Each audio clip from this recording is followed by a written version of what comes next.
Hello friends, আমি উৎসাহ চলে এসেছি দ্য বাটারফ্লাই ডায়েরি চ্যানেলের ফার্স্ট মিনি ব্লগ নিয়ে। আজ ভোর 3টের সময় আমরা সবাই রওনা দিলাম হাওড়া স্টেশনের উদ্দেশ্যে।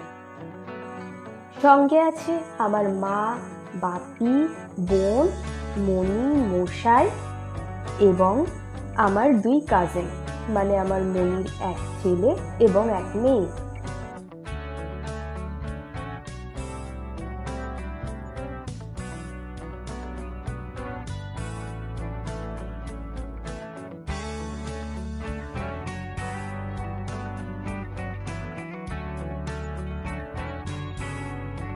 এই রাতের শহর, রাস্তা ঘাট, বিশেষ করে গঙ্গা দেখার পর সবটা যেন ফেরি ল্যান্ড মনে হচ্ছিল।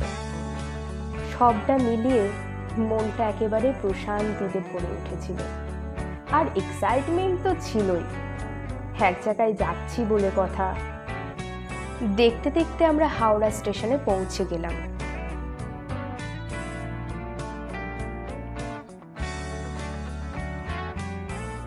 আমরা কোন ট্রেনে করে কোথায় যাচ্ছি সেটা জানতে আমাকে সাবস্ক্রাইব করে দাও। আমি পরের পার্টে খুব শিগগিরই আসছি। আজকের জন্য টাটা, থ্যাংক ইউ।